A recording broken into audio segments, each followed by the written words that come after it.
السلام علیکم ورحمت الله. عزتمندو لغمان ولایت ته راغلی ما یو داسې ورور خدمت ته راغلی ما چې جنگ ځپلی دی او ګونګا دی او متاسفانه چې د کور ټول غړي یعنی هغه ټول ماشومان هم ګونګیان دي.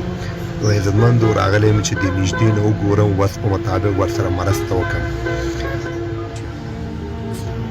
عزتمندو دغه ورور چې ګوري دغه ماشومان چې ګوري دغه ټول ګونګیان دي. نو راځئ چې د دغې ماشومانو د دغې ورور خبرې واورو او دغه خور سره کولی شي چې خبرې وکړي. څنګه کار مار شته؟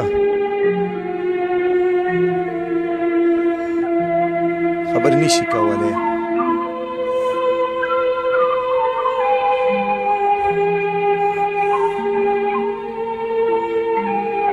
څو بچي دي؟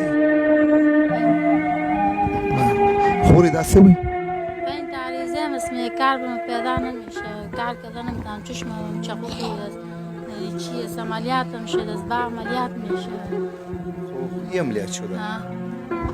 خب از کم زیادی عملیات شده؟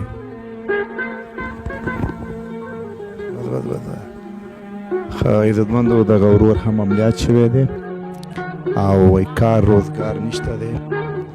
به این تعریضه که شویم 6 دانه یعنی کار برش پیدا میشه، مردم بلازش نمیفهمه، مردم نمیگیره شده کار، مردم کمک میکنه که ما یگان کیوسو میچلانیم زندگی خود پیش میبریم. گونگا هست یک دختره که من بیساره کم است، گونگا هستن 6 تا گونگا است، کلگیشان گونگا هستن 6 دانه سر 6 گونگا است که پدرش 6 دانه 6 تا 6 گونگا است. کار بار هیچ کردن تا عملیات شده، چشمشم چاقو خورده است، با عملیات میشه دیگه. ایس مردم بر ما میکنی زندگی خود پیش میبریم دیگه. نه یم گونگا است،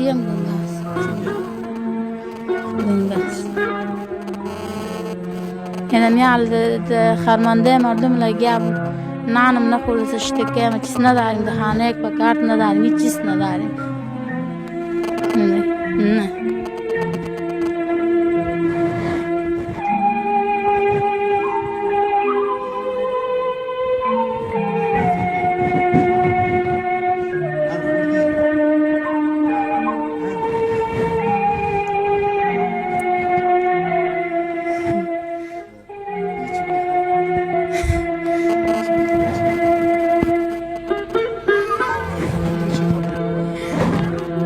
بیارزادی فرق زنو است گونگا هر تکلیف سر ماته میشه یگان ایس مردم چیزی که میره کنه مکنه مورا میکنیم حالا دیگه پیش میبریم زندگی زیر پدرشان کردن نمیتونن همیال نه هیچ وظیفه نداره، چیزم نداره،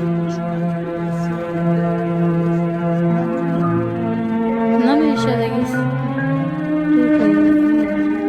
زندگی از پیش میبریم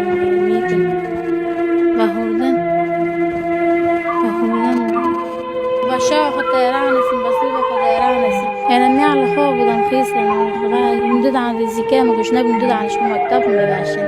پدرش عن وزیر هرمنده یگان سیسی میکنه، یعنی بریزه متشا با مردی چی میکنه. میال عمان تیشه سک و علشه شام گون